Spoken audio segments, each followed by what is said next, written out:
What's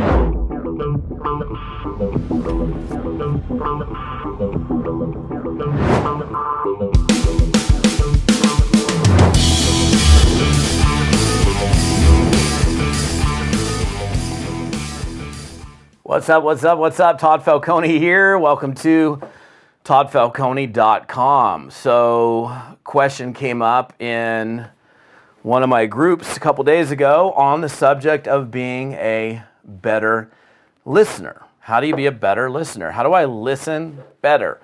It's a question, so I'm going to answer the question. So here's the deal. If you're going to be, let's say, okay, so I'm sitting here in my office right now as I'm doing this video. For me to be a better listener if I'm on the phone with somebody, if I was sitting here right now and I had somebody on the telephone with me, a great way for me to be a better listener would be to have my door closed, to have my computer screen, which is right here, to have my computer maybe turned, so the screen is not, I'm not looking at the screen. I'm not distracted by Facebook. I'm not distracted by, other things that might be coming in on, a text message that comes in, that all of my time and attention at that moment in time is focused on that person that I'm communicating with. I think when you look at and understand how important each individual contact is, and I mean, your ability to really deeply connect with someone on a level that is going to allow you the opportunity to understand who they are is going to put you in a way better position of serving their needs, because you're going to be able to actually hear what they're telling you.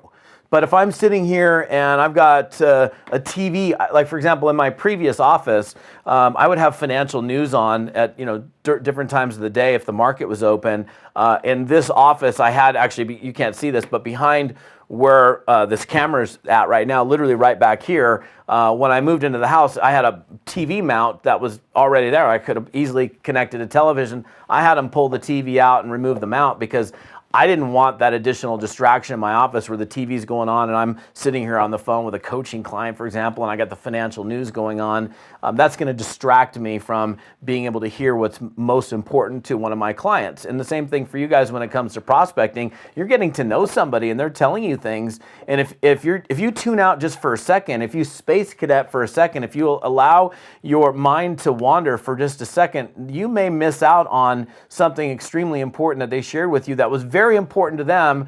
And then what the crazy thing is, they'll catch that you didn't hear it, and then they're thinking to themselves, that person really didn't even hear what I just said. And the other thing, and I think this is really important, and this is a very bad habit for a lot of people, and I'm keenly aware of it. People do this all the time. They interrupt individuals mid-sentence, and that shows that person that you're communicating with that you really don't care, that you're more important than they are, because whatever your point is that you're now trying to make by stepping over my language, clearly what you have to say is more important. So the question you just asked me a moment ago that I began to share with you, and then you interrupted me. Well, you really didn't. So you don't want to get into that, because people will, they may not say, look, dude, you just totally interrupted me mid-sentence. Do you realize that? Like, you asked me a question, I'm answering the question, and you flat out interrupted me. Some people, I love it when they do it, because then they're speaking their mind. Some people will actually say it. Most people won't. They'll just be going like, wow, I totally asked this, I'm sitting here, pouring my heart out to this guy, and he totally interrupted me. So, when somebody, in fact, even if you have to put a sign in front of you, like where you're in your office, like I got signs, little things, reminders in my office, that says, do not ever let them finish their sentence before answering. And you're sitting here, and I got it posted over here on my giant computer screen, for example, and I'm talking to a prospect and I see that, it's going to remind me, okay, let them finish the sentence. And I really get in the habit of allowing that person to finish the sentence and then pause for even just a moment. If you pause for even just a moment, it'll give, it could be just a second or half of a second before you respond.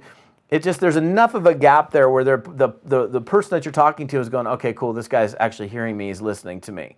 So eliminating distractions, number one, closing the computer screen, for example, if you're on the phone. I actually, and I'm not going to reach for it, but I take notes on every single conversation. I log every phone call that I make. And if I'm on the phone with you and I'm talking to you, I literally am sitting here and I'm taking notes in my logbook. And then I'll take those notes and I'll later put them into my contact record here based on the conversation that we had. So get rid of any distractions that you have. Whatever you got to do when you ask a question, let them finish the sentence. And for some people, it's just really bad habit. We just, and I see it everywhere I go. I see people engaging conversations. There's always this cutting off of sentences. And when, it's one thing if you're in a political debate or something like that, but if we're sitting here getting to know a prospect and wanting to find out what their deepest needs and desires and wants are in their life, and we're constantly interrupting them, we're really not doing them the kind of justice that they deserve. So that's it for today. We'll see you next time. Have an amazing day.